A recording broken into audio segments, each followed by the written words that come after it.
In accordance with the provisions of the Open Public Meeting Act, NJSA 10-4-6, PL 1974, C 231 as 1 amended 2006, C 70 as 2, the Asbury Park Board of Education has provided adequate notice of this meeting by sending a notice of the time, date, location, and to the extent known, the agenda of this meeting to the Asbury Park Press and the New Coaster on January 8, 2021 via email. Copies of this notice have also been placed at the Administration Building bulletin boards, district schools, Asbury Park Municipal Building, Asbury Park Police Department, and filed with the City Clerk on January 8, 2021. The Asbury Park School District will provide all students with a comprehensive, progressive education where everyone possesses the skill and character to succeed in a diverse, evolving global society. Roll call, please, Mr. Hastings. Thank you, Madam President. Ms. Alves-Anderson? Here. Ms. Breach? Ms. Cook? Here. Mr. Grillo? Mr. LaRocca? Mr. Remy? Mr. Saunders? Ms. Lozinski? Here. Ms. Etienne? Here. May we stand for the flag?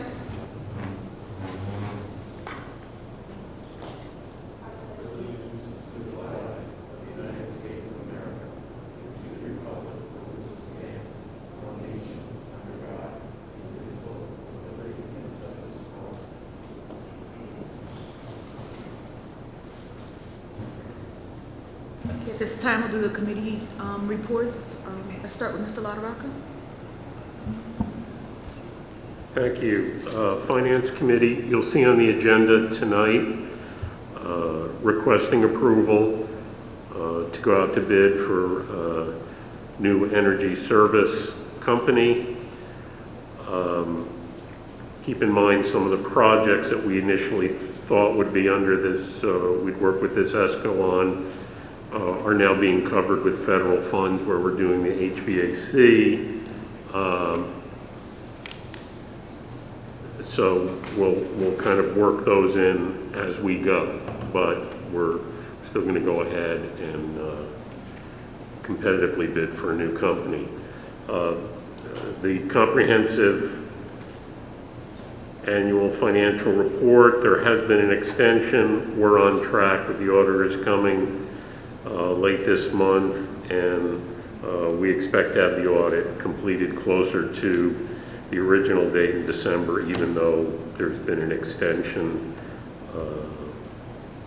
to early February. You'll also see on tonight's agenda request for approval of the APASA collective bargaining agreement.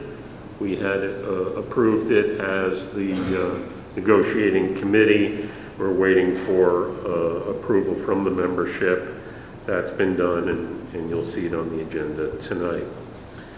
We've got some bids with regard to concrete repair work at the Asbury Park High School Stadium. We've gone back to the contractor because there were some inconsistencies with regard to costs associated with a power supply and scaffolding. We're not sure exactly what they were thinking there, but Mr. Hastings is going back and requesting more information with regard to how the estimate with regard to those two components compared to the actual manpower for the concrete work itself was put together. Architect and federal procurement. We will be expending federal grant funds as we've talked about, and again, much of that HVAC projects over the course of the next year. In order to comply then with our federal procurement guidelines, we're going to issue an RFP for architectural services. It's kind of a necessary step in order to obtain federal dollars that we do it. We weren't necessarily in a cycle where we were looking for changing architectural services, but it's a requirement because of the federal dollars. And then a few of you have been emailing me as you're looking at various sources of information. There are some other grants out there. One was the Stabilization Aid Education Rescue Grant. We discussed it. Didn't think we necessarily wanted to apply it this time because you have to show you're suffering an operational deficiency this year, and to plug that operational deficiency. We don't really have that to try to, allege that you do raises other types of issues.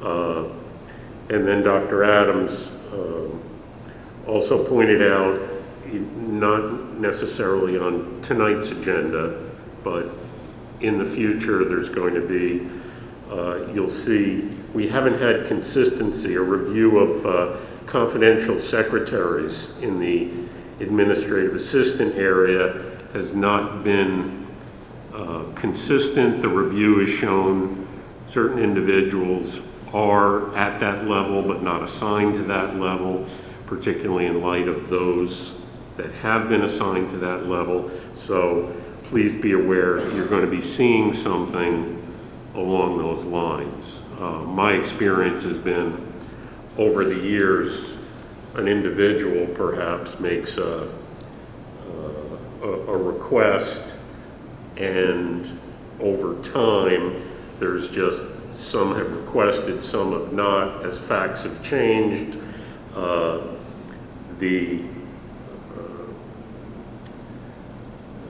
The qualifications and at what level don't keep up with the changing facts. So we do need to get that consistent over time, and that is finance.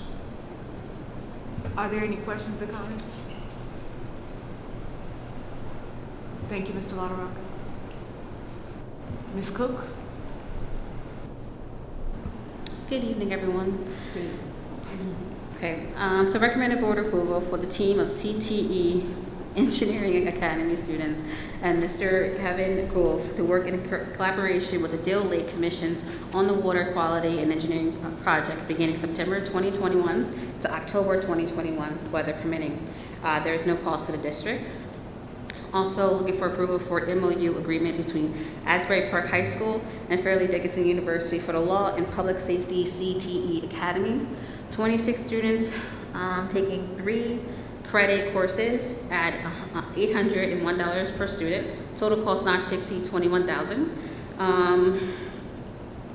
The approval for the amount between Conscious Youth Development and Services, KIDS, in Asbury Park High School for response to restorative practices school-based division program in a 2021-2020 school year with 2 one-year renewal options contingent on a satisfactory program performance and availability of the grant funds agreement. Respond with Restorative Practices Program will address minor school-based incidents in Asbury Park High School using restorative practices like responsive circles and community conferences to help parties, the offering students and victims to come to agreement on appropriate consequences response. So restorative practices address the underlying issues targeting delinquent behavior by empowering students to resolve their own conflict while providing a voice for victims to be heard. The KIDS staff will support the needs of the high school 3 days per week, providing restorative practice to youth in detention and in-school suspension, along with restorative wellness program to the school's community. The program is to be funded by the grant obtained by KIDS. There is no cost to the district. Lastly, for approval to develop and submit an application for the elementary and secondary school emergency funds, ESSER 3 funds grant. The purpose of the ESSER 3 funds is to support the local educational agencies to prepare for and response to the impact of COVID-19 on educators, students, and families. Allowable uses include all possible expenditures under ESSER 1 and ESSER 2. The amount of the grant is $15,658,350. The project period is March 11th, 2021 through September 30th, 2024. That's all. Thank you, Ms. Cook. Are there any questions or statements? Slazinski, would you like to do athletics? The athletics committee's just been meeting on for homecoming, and because the weather is going to be bad tomorrow, tonight, the students would not have been able to get their floats together. So it'll be held, the parade will be held at another date, and therefore that part of the homecoming will be canceled. The rest of it is still going on, the game, the alumni tent, etc., as we've done in the past.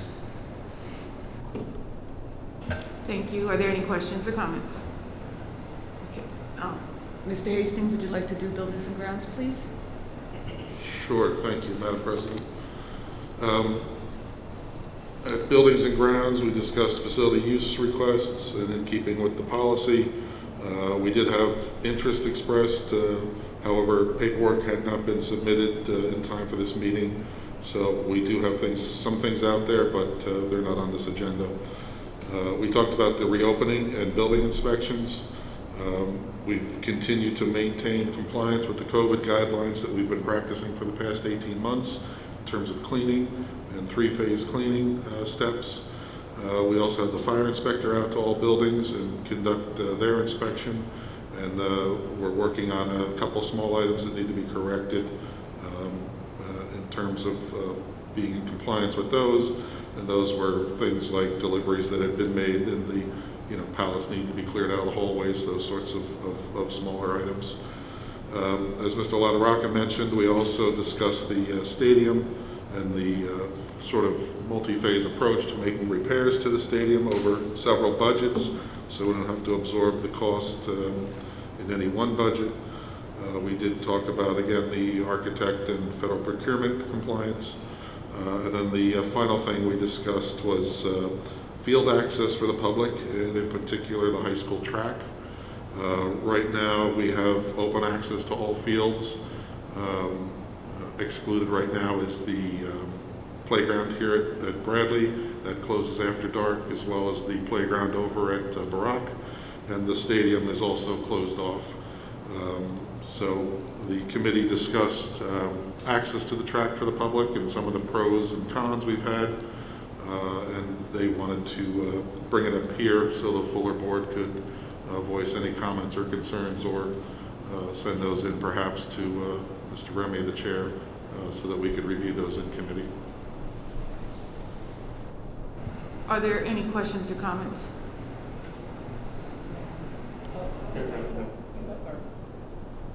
With regard to the track, I was going to talk. Currently, we keep the track closed all the time, correct? Yes. Yes, that's correct. Do we have security cameras set up there? We do not have. Hang on one moment. To the extent that we're going to discuss security measures, camera placement, or anything like that, we should not be doing that here in public. Sorry about that. I'm sorry.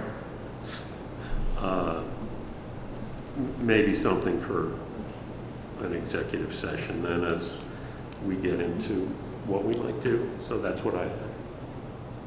And I will reserve my comment for executive session. Thank you. I'll go on record saying that I don't agree with, for the track itself and the turf, and the fact that we're doing so much construction at the stadium right now, I would be opposed to opening the track up to the public right this minute. Yes. May I say that also? Because that's what I was going to say. I thought I had to reserve it for executive session. No, the only thing I didn't want discussed out here, that we shouldn't discuss out here, is security measures. Okay. And camera placement. That's all. Anything else is fair game for this discussion. Well then, no, I'm against opening it up to the public at this time. Are there any additional comments or questions? Okay. Mr. Garillo, do you have anything for policy? So with policy, thank you, Madam President. So with policy, the committee briefly discussed the latest Strauss Esme alert, and this will be the second reading of these policies. All the policies are mandatory. We do have, I see, some COVID-19 policy guide updates. One which is the school employee vaccination requirements, which is mandated.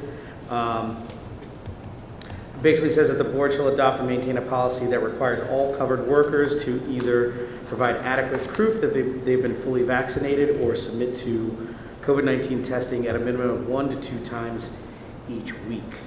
And that requirement takes effect October 18th, at which time any covered workers that have not provided adequate proof to the school district that they are fully vaccinated, they must submit to that testing on an ongoing basis until they're fully vaccinated. That's about it. There is one other thing that we did speak about, which was about technology devices to students, right? So a number of Chromebooks and laptops are being reported as damaged, whether it's like a shattered screen or they're lost. And we had a discussion about what would be the appropriate measures to take to replace these devices if we're going to be charging parents for those broken or lost laptops. What would be considered an undue burden, or how we would work that out. Are there any comments or questions? Madam President, may I say something? First of all, I am Not about Mr. Grillo's policy, but I just want to say on behalf of the board, and I'm sure everyone else here, we are certainly glad to see you.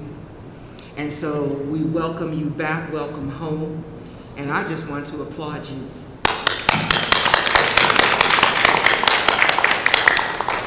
And we love you. Thank you. All right, so at this time, I'm going to open the floor up to public participation. Please come to the mic, state your name, your address, and what you want to speak about. You have 3 minutes.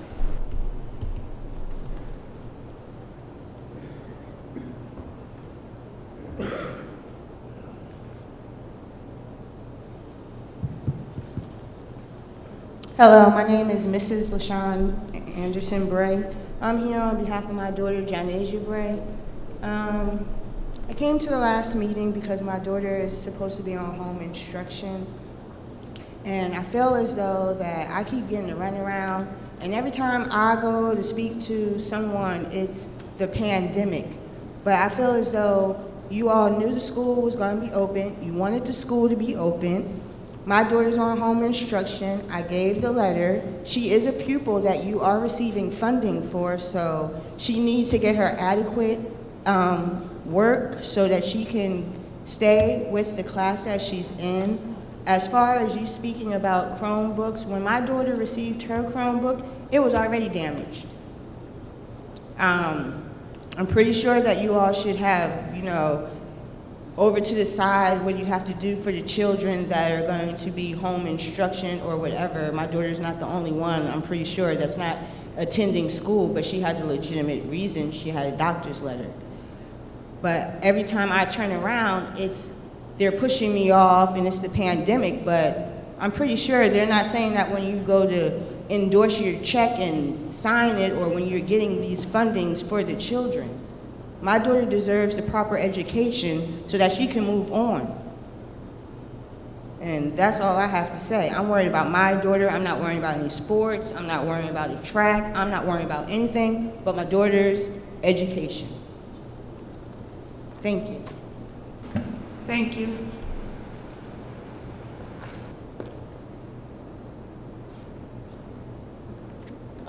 Sheila Brazil, 1200 Jekyll Street.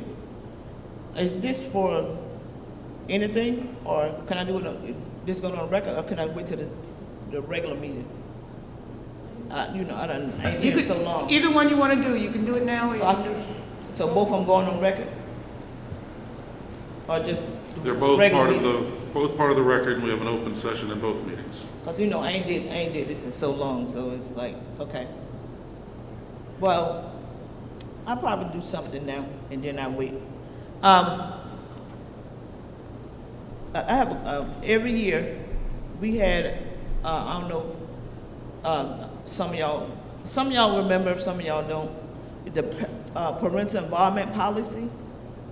You have to sign off on it. You're supposed to meet with the parents in September and go through the, everything, see, I don't know if I think Title I is still here. And for the Title I money, you had a parental involvement that's got money set aside for the parents to do. We used to go on like conferences and stuff like that, but we ain't did that in so long. I don't even remember if anybody remember.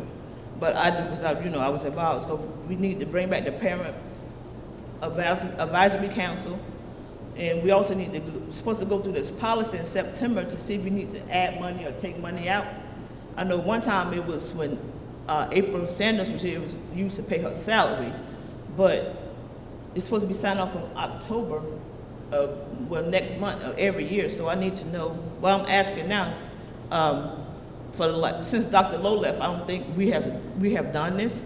So I need to know when are we gonna start back doing it, and who in the past, well, I guess the past, 8 or 9 years, it hasn't been going through with parents, and if it has, well, what parent has signed off on it? And how are you getting information out to the parents? Because my daughter now this is my second go round, because my son, I've been doing this for 25 years, and my oldest son, he'll be 30 in October, and my daughter is 17, she's a senior in high school, and I found out we have a community meeting with the superintendent, with the acting superintendent, Dr. Adams, Mr. Adams. I don't know what you shoot about your title, but I want to give you the proper respect. So I know they say you're supposed to go on the school website to find this stuff out. Well, I have my email come straight to my phone. I don't even go on there sometimes, so I definitely does not want the parents that does not go on the website looking for information. I think they need to be sent home, do an all call. We have all communication person here that's making a good salary, so I think it should be an all call to the parents about this meeting. But in the past, what was done was for every event that went on in the district, from every school, from the sports to the PTO meeting or Halloween party, whatever, it was a calendar, and it was kept on the calendar. The calendar came home from the parents. So I think that maybe if you start doing that again, then the parents will be aware of stuff like that. Thank you. I'll be back. Thank you.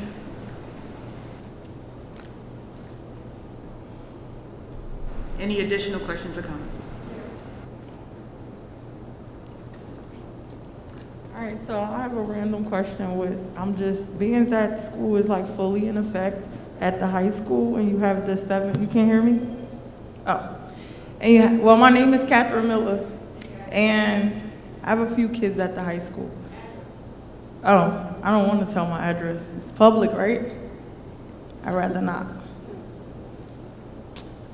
But my question is, being that all the kids are back in school full time, how are you making out with the 7th, 8th, 9th, 10th, and 11th, 12th grade in the high school? And then I have another question as to, I know you say no food from the outside to come into the schools, but you have some kids that have allergies, so why them kids can't bring their own lunch if they can't have the school lunch?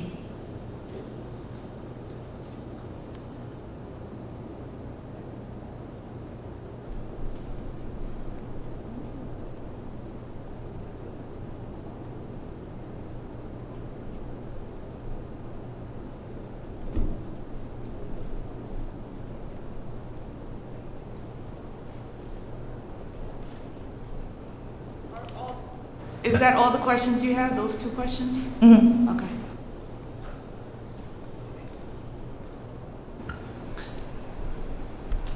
With respect to the lunch and food, that's a safety hazard, ma'am. And so we definitely have to make sure that students aren't not only bringing in food, but that's the reason why we try to prevent students from bringing in food. Even when students coming in the morning, we try to let them eat their stuff before they enter the building. So as far as students having allergies and bringing in outside food, that's not something that we have permitted, at least since I've been here. That's the reason why we keep students in and we provide them with a balanced lunch. Well, I know that I have one that will be, she's in 6th grade now, so if she stay in Asbury, she'll be going to the high school, which she's in 7th, and she has a lot of food allergies. So like now she takes her own, she's been taking her own lunch since she's been like even in Bradley school. So maybe I'm misunderstanding. If she's packing her lunch and bringing her own lunch, Yeah. then that is different than, let's say you're going to Kentucky Fried Chicken or barbecue. No, I don't mean like outside food. I mean like, well, I'm confused at that part. So can they bring like their own packed lunch, not like outside food? Yes, if you as a parent want to prepare a lunch for your child and you put it in, you send it with your child is, able to eat that. If your child has food allergies, there's no policy against that. I just wanted to be clear. Okay.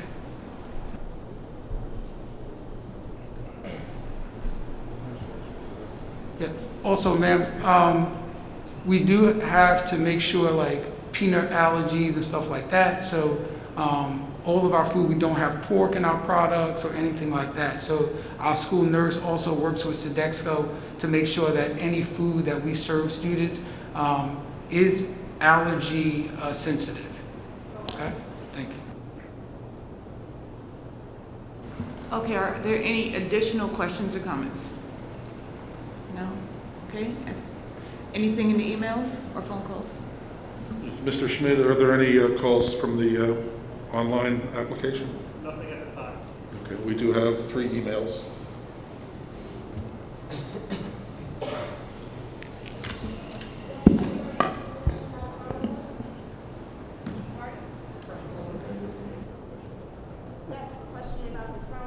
Yes, ma'am.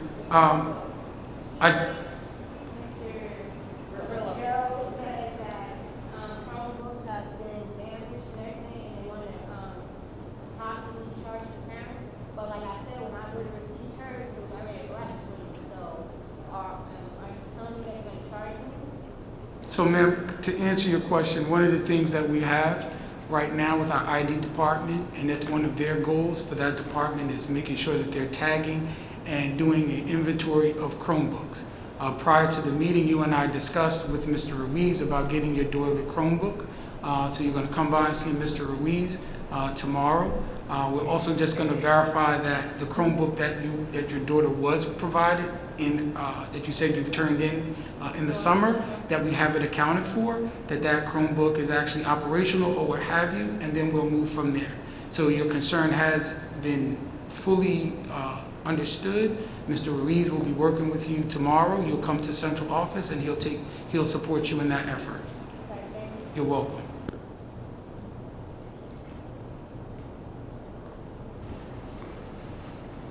Our first email is from Victor Maitland. Hello, my name is Victoria, and I have children at the Bradley School and 1 child at the high school. I have 2 issues, and I need answers. Number 1, my daughter tells me they don't have art class anymore, but the superintendent says we do, and now they won't be going to the art room or class ever again. Which is it? Number 2, my son is in the 7th grade at the high school. He and his friends tell me that their classes are so crowded that sometimes they don't even have a chair or a desk and kids are standing. And why are they hanging out in class with seniors in the library most of the day? If there wasn't enough room at the high school, why did you bring the middle schoolers over there? How do you plan on taking control of Corona when it's so packed?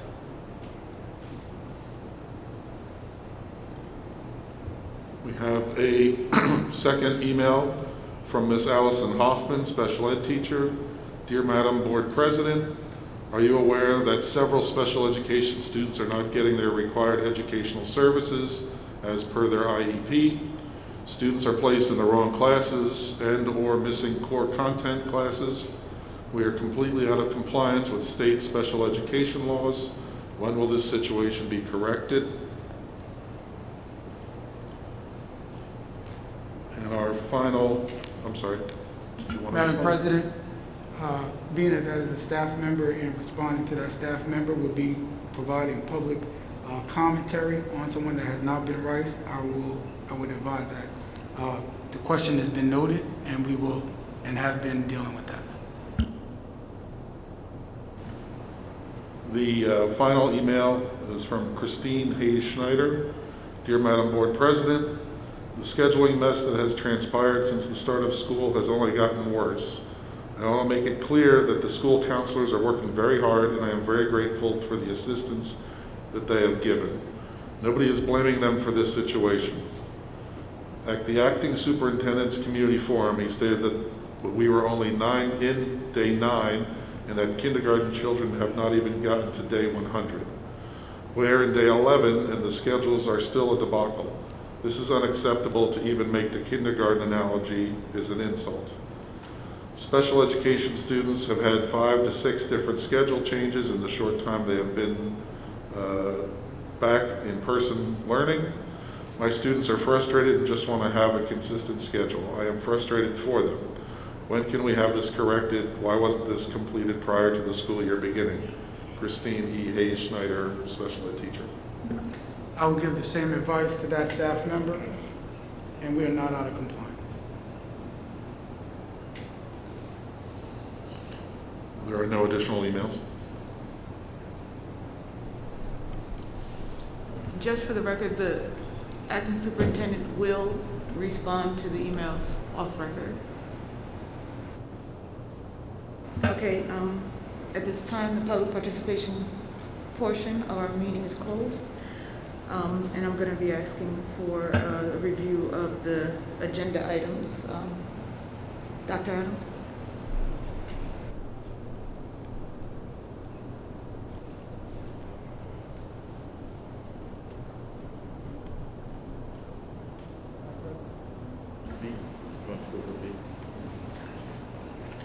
Are there any questions on B1 through B10?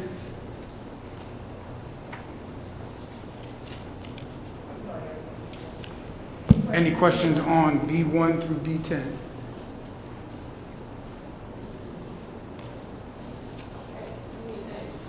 Oh, excuse me.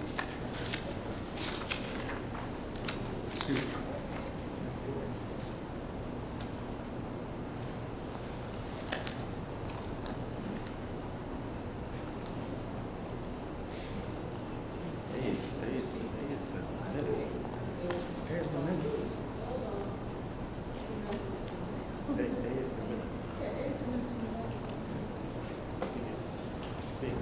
I was in the minutes. I have to scroll like several pages. I'll be right there.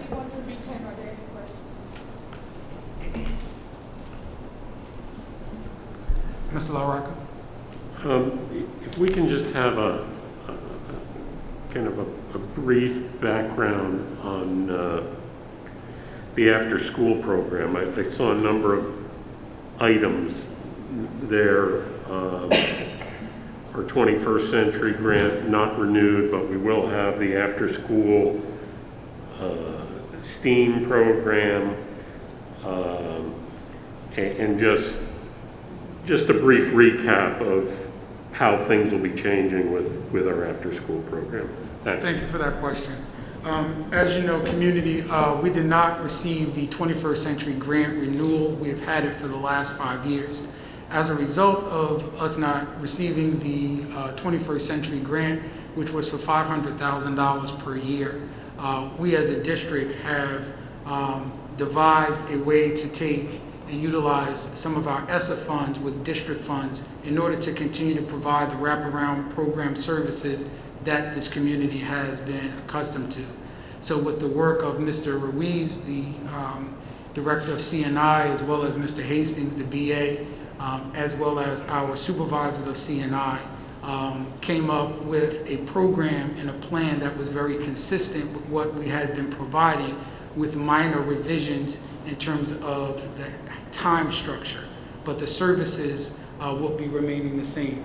So if you see in terms of B4, the site coordinators and the positions, they themselves still provide the same wraparound services for our students that we have been providing the last 5 years.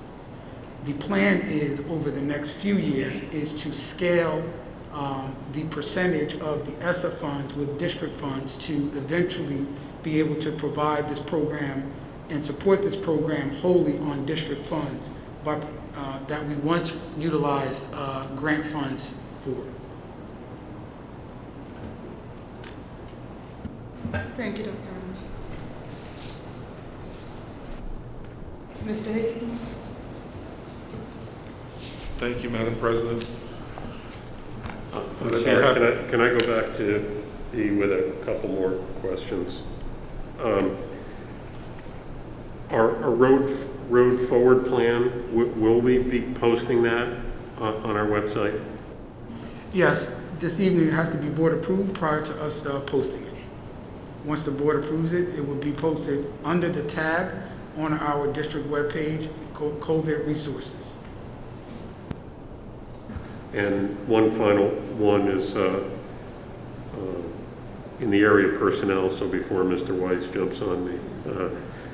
Will we go into executive session? Okay, thank you. Okay, no problem. Mr. Hastings? Thank you, Madam President. I'd be happy to take any questions, C1, number 1 through C5, number 9, but I'd like to point out on C2, number 5, which is the adoption of the new collective bargaining agreement with the Administrators and Supervisors Association that Mr. LaRocca mentioned during his committee report, and also item 6, which is the competitive contracting approval for a new energy services company so that we can continue to move forward with our energy savings projects. And then I'd just like to highlight the donations, number 4 on C1 that goes into C2. We have One Joel Road Foundation donating a check for $1,000 towards a scholarship. We have the VNA of New Jersey Community Health Center providing meals that were to be distributed during our vaccination event. We have the Monmouth County Young Democrats donating approximately $1,200 of various school supplies. And then we also have United Way of Monmouth and Ocean counties donating various PPE supplies for both Bradley and Thurgood schools. Thank you, Mr. Hastings. Are there any questions or comments at this time?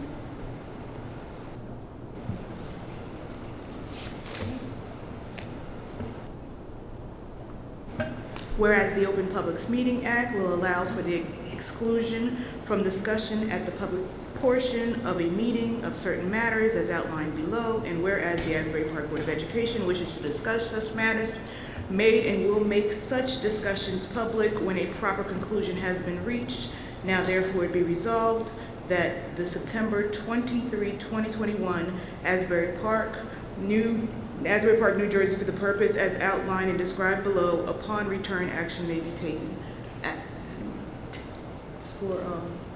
Yes, tonight's executive session, the board will receive attorney-client advice. We'll also discuss personnel matters, and we will also discuss facility security matters as well. The minutes from the executive session meeting will be published, and the items discussed will also be published once the need for confidentiality for those items no longer exists. It's anticipated that the board will be in executive session for approximately 15 minutes or so, after which time the board will return to this room, and the board will then have its regular board meeting. So thank you very much, and we will return. No formal action will be taken in executive session. We need a motion. Need a motion and a second. All in favor?